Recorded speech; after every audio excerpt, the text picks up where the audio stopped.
I'm Liz Jane. I'm Leathras. We are Lee Sisters.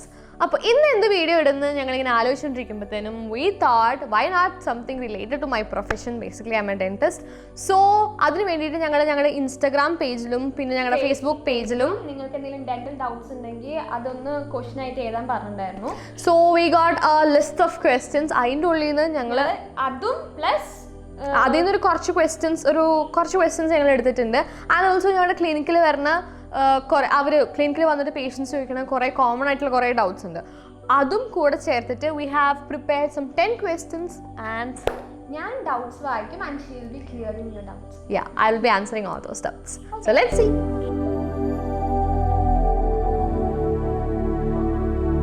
First ആയിട്ടുള്ള ഡൗട്ടാണ്, എല്ലാവരും common ആയിട്ട് ചോദിച്ചിട്ടുള്ള ഒരു ഡൗട്ടാണ്.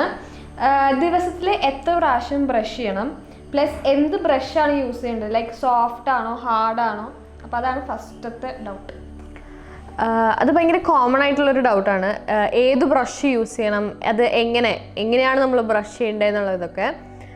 നമ്മൾ ബ്രഷ് ചൂസ് ചെയ്യുമ്പോൾ എപ്പോഴും നമ്മൾ ഓരോരുത്തരെ അനുസരിച്ച് ചൂസ് ചെയ്യണം. അതായത് ഇപ്പോൾ കുഞ്ഞു പിള്ളേർക്കാണെങ്കിൽ അതിനനുസരിച്ചുള്ള ബ്രഷസ് ഇപ്പോൾ മാർക്കറ്റിൽ അവൈലബിൾ ആണ്. ആൻഡ് വലിയവർക്കാണെങ്കിൽ അതുപോലത്തെ ബ്രഷുകൾ, ഇപ്പോൾ മൗത്ത് ഓപ്പണിങ് വായ തുറക്കുന്നത് അനുസരിച്ചിട്ടുള്ള ബ്രഷും യൂസ് ചെയ്യണം. അതായത് അതിൻ്റെ ബ്രഷിൻ്റെ ഹെഡ് വലുതും ചെറുതുമായിട്ട് കിട്ടും. അപ്പോൾ മൗത്ത് ഓപ്പണിങ് കുറവുള്ളവർക്കാന്ന് വെച്ച് കഴിഞ്ഞാൽ അതുമാതിരി ചെറിയൊരു ബ്രഷസ് യൂസ് ചെയ്യണം. ആൻഡ് ഓൾസോ നമ്മൾ ബ്രഷ് യൂസ് ചെയ്യുമ്പോൾ അതിൻ്റെ ബ്രിസിൽസ് ഭയങ്കര ഇമ്പോർട്ടൻ്റ് ആണ്. നമ്മളെപ്പോഴും സോഫ്റ്റ് അല്ലെങ്കിൽ അൾട്രാ സോഫ്റ്റ് ബ്രഷസ് ചൂസ് ചെയ്യാൻ ശ്രമിക്കുക. ഈ ഹാർഡും മീഡിയം ബ്രിസിൽസ് അതിൻ്റെ ഒരു തിക്നെസ് ഉള്ള ബ്രിസിൽസ് യൂസ് ചെയ്യണവർക്ക് പെട്ടെന്ന് സോഫ്റ്റിലോട്ടും അൾട്രാ സോഫ്റ്റിലോട്ടും മാറാനായിട്ട് ഭയങ്കര ബുദ്ധിമുട്ടായിരിക്കും. ലൈക്ക് ആസ് അവരത് ബ്രഷ് ചെയ്യുമ്പോഴത്തേനും ക്ലീൻ ആയിട്ടില്ല, അങ്ങനെ ഒരു ഫീലിംഗ് വരും. സോ അത് യൂസ്ഡ് ആവും നിങ്ങൾ. So try to use soft and ultra soft brushes. And പിന്നുള്ളൊരു ഡൗട്ടാണ് എങ്ങനെയാണ് ബ്രഷ് ചെയ്യേണ്ടത്. നമ്മൾ കുറേ പേർക്കുള്ളൊരു ഇതാണ് സൈഡിലേക്ക് അല്ലെങ്കിൽ ഹൊറിസോണ്ടൽ മോഷനിൽ നമ്മൾ ബ്രഷ് ചെയ്യുക എന്നുള്ളത്. എപ്പോഴും ഒരു വെർട്ടിക്കൽ അപ്പ് ആൻഡ് ഡൗൺ അല്ലെങ്കിൽ ഒരു സർക്കുലർ മോഷനിൽ ബ്രഷ് ചെയ്യാൻ ശ്രമിക്കാം. പിന്നെ എത്ര നേരമാണ് ബ്രഷ് ചെയ്യേണ്ടതെന്ന്, ഒരു 2 to 3 minutes, അതാണ് നമ്മൾ പ്രിഫേർഡ് ടൈം ആയിട്ട് പറയുന്നത്. കുറേ നേരം ഇരുന്ന് ബ്രഷ് ചെയ്യേണ്ടെന്ന് ആവശ്യമില്ല. ഒരു 2 to 3 minutes പ്രോപ്പറായിട്ട് നിങ്ങൾ ബ്രഷ് ചെയ്യാന്ന് വെച്ച് കഴിഞ്ഞാൽ വെരി ഗുഡ്. പിന്നെ എത്ര നാളാണ് നമ്മൾ ഈ ഒരു ബ്രഷ് യൂസ് ചെയ്യുക, അതും ഒരു ഡൗട്ടായിട്ടുള്ളതാണ്. നമുക്കൊരു 3 months to 6 months ആണ് നമ്മൾ നോർമലി പറയുക ഒരു ബ്രഷ് യൂസ് ചെയ്യാനായിട്ട്. പക്ഷേ at the end of this 3 months അല്ലെങ്കിൽ at the end of this 6 months നമ്മൾ ഉപയോഗിക്കുന്ന ബ്രഷ് പുതിയതുപോലെ തന്നെ ഇരിക്കണം. അതാണ് ഞാൻ പറയാറ്. കാരണം എന്താണെന്ന് വെച്ച് കഴിഞ്ഞാൽ അത്രയും സോഫ്റ്റായിട്ട് നമ്മൾ ബ്രഷ് ചെയ്യാൻ പാടുള്ളൂ. നമ്മൾ ഹാർഡായിട്ട് ബ്രഷ് ചെയ്യാൻ ശ്രമിക്കുന്നത് അല്ലെങ്കിൽ ടൈം കുറേ എടുത്ത് ബ്രഷ് ചെയ്യുമ്പോഴത്തേനും നമ്മുടെ പല്ലിന് ഒരു തേയ്മാനം വരുവാണ്. അപ്പോൾ അതൊരു പുളിപ്പ് അല്ലെങ്കിൽ സെൻസിറ്റിവിറ്റി അങ്ങനെ ഇതിലേക്ക് പോവാണ്. സോ അടുത്തൊരു ഡൗട്ടാണ്, ഏത് തരം ടൂത്ത് പേസ്റ്റ് ആണ് പ്രിഫറബിൾ ലൈക്ക് യൂസ് ചെയ്യേണ്ടത്? അതിപ്പോൾ മെയിൻ കൺഫ്യൂഷൻ ഉണ്ടാവാൻ കാരണം എന്താണെന്ന് വെച്ചാൽ നിങ്ങൾ അഡ്വർടൈസ്മെൻറ്റ്സിൽ കാണുമ്പോൾ ഒരു വൈഡ് വെറൈറ്റി ഓഫ് ടൂത്ത് പേസ്റ്റിൻ്റെ കളക്ഷൻ തന്നെ കാണുന്നുണ്ടായിരിക്കും. അതുകൊണ്ടായിരിക്കാം കുറേ പേർക്ക് ഈ ഒരു ഡൗട്ട് വരുന്നത്, ഏത് ടൂത്ത് പേസ്റ്റ് ആണ് യൂസ് ചെയ്യേണ്ടതെന്ന്. മെയിൻലി ഈ ടൂത്ത് പേസ്റ്റിൻ്റെ ഉള്ളിൽ 2 ഇൻഗ്രീഡിയൻസ് ആണുള്ളത്. അതായത് നമുക്കൊരു ഡിറ്റർജൻറ്റ് ഉണ്ടാവും, പിന്നെ ഒരു അബ്രസീവ് കണ്ടൻറ്റ് ഉണ്ടാവും. ഈ അബ്രസീവ് എന്ന് വെച്ചാൽ മെയിൻലി ഒരു സിലിക്ക പാർട്ടിക്കിൾസ് ആയിരിക്കും അതിൻ്റെ ഉള്ളിൽ ഉണ്ടാവുക. അപ്പോൾ ഞാൻ പറയുകയാണെങ്കിൽ ഈ വൈറ്റ് ടൂത്ത് പേസ്റ്റ് അതിൽ ഈ അബ്രസീവ് കണ്ടൻറ്റ് അല്ലെങ്കിൽ സിലിക്ക കണ്ടൻറ്റ് കുറവായിരിക്കും. അപ്പം നമുക്ക് പല്ലിന് തേയ്മാനം വരാനുള്ള ചാൻസ് കുറവായിരിക്കും. ഈ ജെൽ ടൂത്ത് പേസ്റ്റിനേക്കാളും വൈറ്റ് ടൂത്ത് പേസ്റ്റാണ് നമ്മളെപ്പോഴും യൂസ് ചെയ്യുന്നത് നല്ലതായിരിക്കുക. ആൻഡ് ഓൾസോ നമ്മൾ ഒരു ടൂത്ത് പേസ്റ്റ് എടുക്കുമ്പോൾ ഒരു മിനിമം ക്വാണ്ടിറ്റി എടുത്താൽ മതി. സോ അടുത്ത ക്വസ്റ്റ്യൻ ആണ്, സെൻസിറ്റിവിറ്റീൻ്റെ ടൂത്ത് പേസ്റ്റ് സ്ഥിരമായിട്ട് യൂസ് ചെയ്ത എന്തെങ്കിലും പ്രശ്നമുണ്ടോ?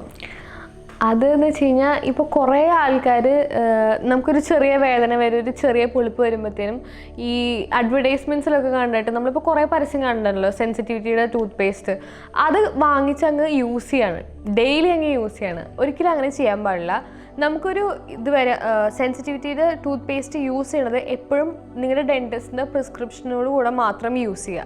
നമുക്കത് ലൈഫ് ലോങ് യൂസ് ചെയ്യാനുള്ളൊരു പേസ്റ്റ് അല്ല അത്. പക്ഷേ ഈ സെൻസിറ്റിവിറ്റിയുടെ ടൂത്ത് പേസ്റ്റ് ബേസിക്കലി നമ്മുടെ പല്ലിനുണ്ടായ തേയ്മാനം അതിനൊക്കെ ഹൈഡ് ചെയ്ത് വെക്കുകയാണ് ചെയ്യണത്. അപ്പം നമുക്കൊരു പുളിപ്പുണ്ടാവുക അല്ലെങ്കിൽ ഒരു അബ്രേഷൻ നമ്മുടെ വായിൽ ഉണ്ടായി കഴിഞ്ഞ് കഴിഞ്ഞാൽ അത് പേഷ്യൻറ്റിന് അല്ലെങ്കിൽ ആ ഒരു ആൾക്ക് മനസ്സിലാവില്ല. അപ്പോൾ ഒരു ലോങ് ടേമിൽ എന്താ പറയുക, ഈ അബ്രേഡ് ആയിട്ടുള്ള സർഫസ് അല്ലെങ്കിൽ ആ തേയ്മാനം വന്നിട്ടുള്ളത് ഒരു മാക്സിമം ലെവലിലെത്തും. തേയ്മാനം മാക്സിമം ലെവലിലെത്തും. ആൻഡ് അതൊരു ഭയങ്കര വേഴ്സ് പ്രോഗ്നോസിസ് ഉള്ള ഒരു സ്ഥിതിയിലേക്ക് എത്തുമ്പോഴാണ് പേഷ്യൻറ്റിന് മനസ്സിലാവുക ആൻഡ് ഒരു ഡെൻറ്റിസ്റ്റിൻ്റെ അടുത്ത് പോണത്. നേരെ മറിച്ച് ഈ ആ പേഷ്യൻ്റ് സെൻസിറ്റിവിറ്റിയുടെ ടൂത്ത് പേസ്റ്റ് ഡെയിലി യൂസ് ചെയ്യാത്തൊരു പേഷ്യൻ്റ് ആണെന്നുണ്ടെങ്കിൽ ബിഗിനിങ് സ്റ്റേജസിൽ ഏർലി സ്റ്റേജസിൽ തന്നെ ആ പേഷ്യൻ്റ് മനസ്സിലാവും പുളിപ്പുണ്ട് അങ്ങനെയൊക്കെ. അപ്പോൾ നമുക്ക് വേഗം ഒരു ഡെന്റിസ്റ്റിനെ കൺസൾട്ട് ചെയ്യാൻ പറ്റും ആൻഡ് അതിന് വേണ്ടിയിട്ടുള്ള ഒരു ട്രീറ്റ്മെൻറ്റ് എടുക്കാൻ പറ്റും. അല്ല മറ്റേ കേസിലാണെന്ന് വെച്ചാൽ അവസാനം പല്ലെടുത്ത് കളയേണ്ട ഒരു അവസ്ഥ അല്ലെങ്കിൽ ഒരു RCT ട്രീറ്റ്മെൻറ്റ് ആ ഒരു അവസ്ഥയിലേക്ക് നീങ്ങേണ്ടി വരും. സോ അടുത്ത് കോമൺ ആയിട്ട് ചോദിച്ചിട്ടുള്ള ഒരു ഡൗട്ടാണ്, എൻ്റെ പല്ല് മഞ്ഞായിട്ടിരിക്കണം, അതിനെന്തെങ്കിലും ഒരു സൊല്യൂഷൻ ഉണ്ടോ? അതാണ് അടുത്ത ക്വസ്റ്റ്യൻ.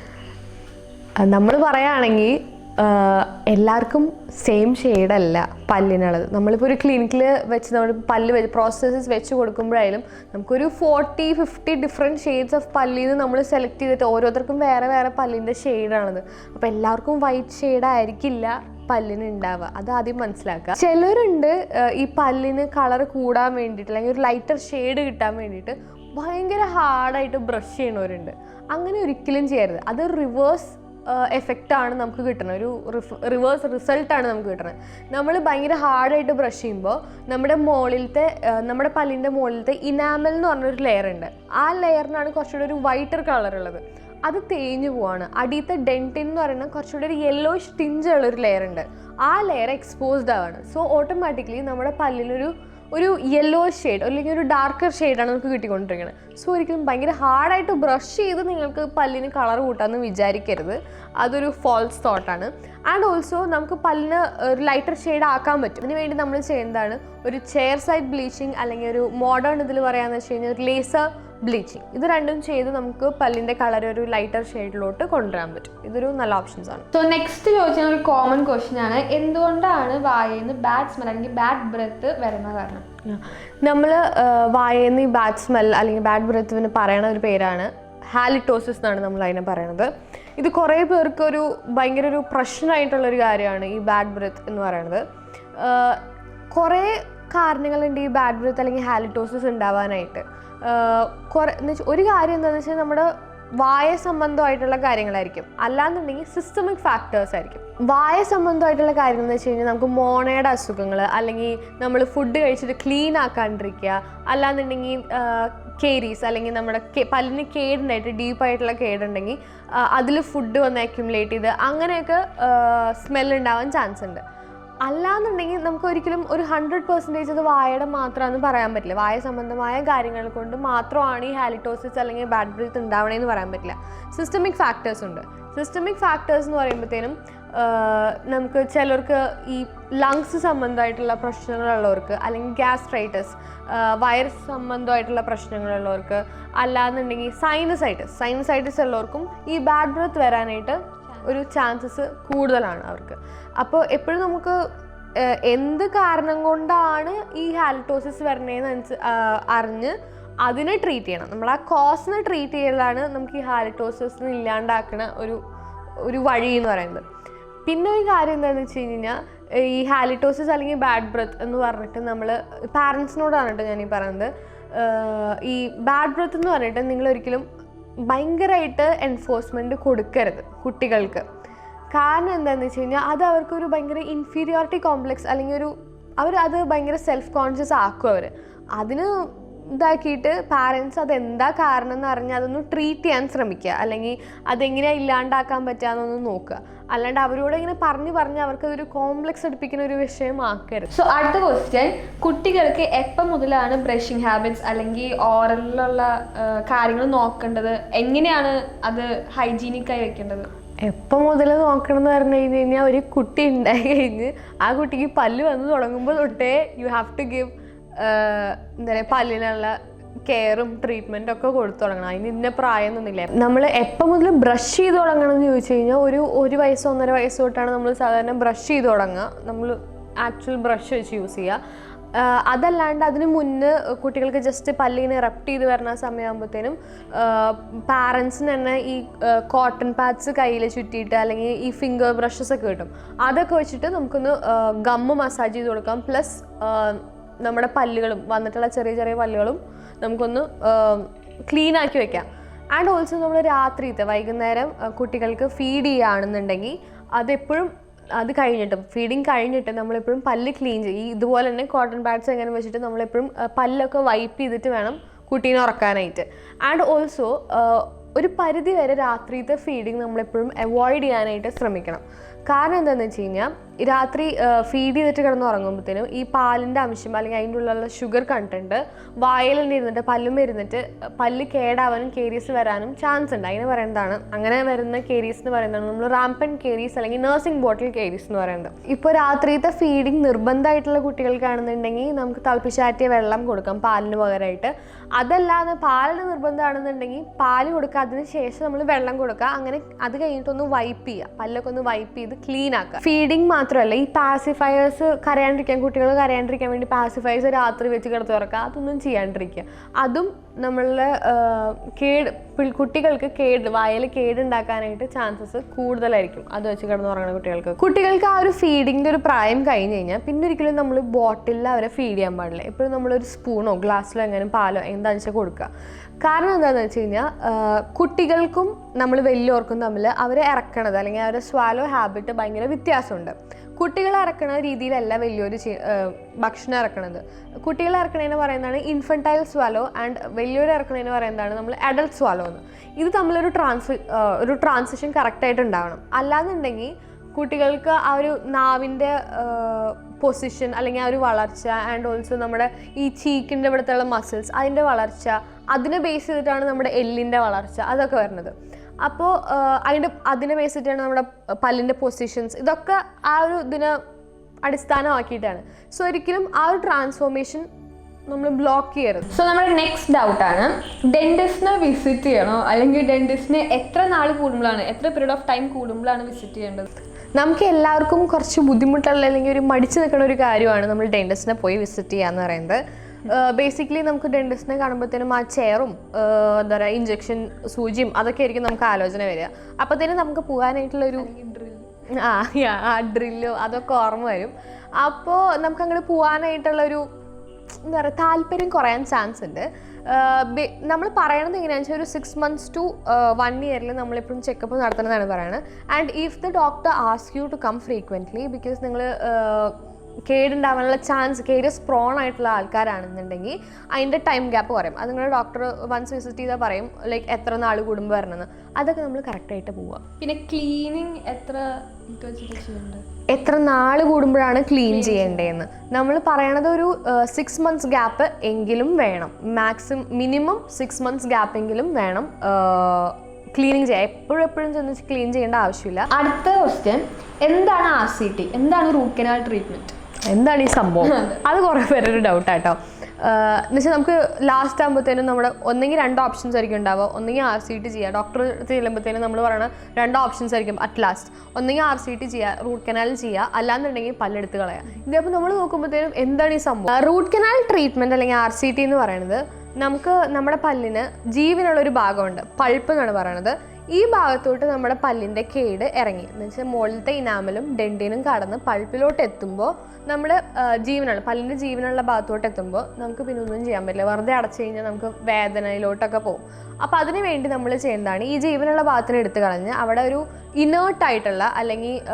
ഇനേർട്ടായിട്ടുള്ള ഒരു മെറ്റീരിയൽ വെച്ച് നമ്മൾ അടച്ചു വയ്ക്കുകയാണ്. അതിന് പറയുന്നതാണ് ഈ RCT അല്ലെങ്കിൽ റൂട്ട് കനാൽ ട്രീറ്റ്മെൻറ്റ് എന്ന്. ഈ റൂട്ട് കനാൽ ട്രീറ്റ്മെൻറ്റ് ചെയ്ത് കഴിഞ്ഞാൽ നമ്മളെപ്പോഴും പല്ല് ക്രൗൺ ഇടുക അല്ലെങ്കിൽ ക്യാപ്പ് ചെയ്യണം. അല്ലാന്നുണ്ടെങ്കിൽ നമ്മുടെ ഓട്ടോമാറ്റിക്കലി ഈ ജീവനുള്ള ഭാഗം എടുത്ത് കളഞ്ഞ് അവിടേക്ക് നെർവ് സപ്ലൈയും ബ്ലഡ് സപ്ലൈയും ഒന്നും ഇല്ലാണ്ടാകുമ്പോഴത്തേനും ഒരു ജീവനില്ലാത്ത പല്ലാണ് നമ്മുടെ വായിലിരിക്കുന്നത്.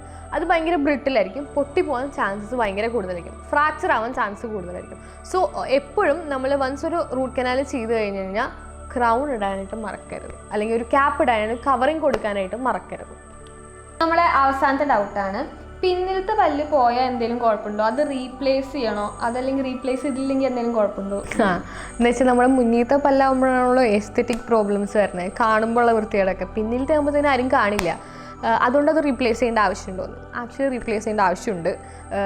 റീപ്ലേസ് ചെയ്യാൻ പറയണ കാരണം എന്താണെന്ന് വെച്ച് കഴിഞ്ഞാൽ വൺസ് നമ്മൾ പിന്നീത്ത അല്ലെങ്കിൽ ഏതെങ്കിലും ഒരു സൈഡിലത്തെ പല്ല് പോയി കഴിഞ്ഞ് കഴിഞ്ഞാൽ ആ സ്ഥലത്തേക്ക് ഒരു ഗ്യാപ്പായി കിടക്കുമ്പോഴത്തേനും അഡ്ജസ്റ്റൻ്റ് ആയിട്ടുള്ള പല്ലുകൾ അപ്പുറത്തും ഇപ്പുറത്തും നിൽക്കുന്ന പല്ലും ഓപ്പോസിറ്റ് നിൽക്കുന്ന പല്ലും ആ ഭാഗത്തേക്ക് വരാനായിട്ട് ടെൻഡൻസി കൂടുതലായിരിക്കും.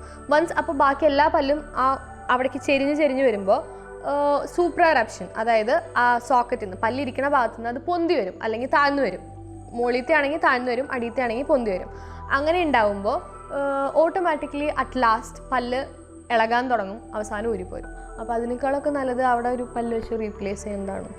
പിന്നെ ഒരു പ്രോബ്ലം എന്താണെന്ന് വെച്ചാൽ വൺസ് നമ്മുടെ പല്ല് പോയി കഴിഞ്ഞ് കഴിഞ്ഞാൽ അതിൻ്റെ പല്ലിരിക്കുന്ന സ്ഥലം ഉണ്ടല്ലോ, സോക്കറ്റ് എന്നാണ് പറയുന്നത്, ആ സോക്കറ്റിൻ്റെ അവിടെയുള്ള ബോൺ ചുങ്ങാൻ തുടങ്ങും. അതായത് അത് റിസോർബ് ചെയ്യും. അത് ഈ വയസ്സായവർക്ക് നമ്മളെല്ലാ പല്ലും എടുത്തു കഴിഞ്ഞ് കഴിഞ്ഞാൽ നമ്മുടെ കവളൊട്ടി കാണാൻ പറ്റും. നിങ്ങളുടെ ഒരു പല്ല് പോയാലും അവിടെ സെയിം പ്രോസസ്സ് തന്നെയാണ് ഉണ്ടാവുന്നത്. അപ്പം നിങ്ങൾ വയസ്സായവരുടെ ആ പ്രോസസ്സ് നിങ്ങളുടെ സ്റ്റേജിൽ സ്റ്റാർട്ട് ചെയ്യുവാണ്. സോ അത് റീപ്ലേസ് ചെയ്ത് കൊടുക്കുന്നതായിരിക്കും ഇപ്പോഴും നല്ലത്. നമുക്കിപ്പോൾ ഏറ്റവും ലേറ്റസ്റ്റ് ആൻഡ് അഡ്വാൻസ്ഡ് ആയിട്ടുള്ളത് ഇംപ്ലാന്റ്സ് ആണ്. ഇംപ്ലാന്റ്സ് വയ്ക്കുമ്പോൾ നമുക്ക് അവിടുത്തെ ആ ബോൺ ആർക്കിടെക്ചർ അല്ലെങ്കിൽ ആ ബോൺ സ്ട്രക്ചർ നമുക്ക് പ്രിസർവ് ചെയ്യാൻ പറ്റും.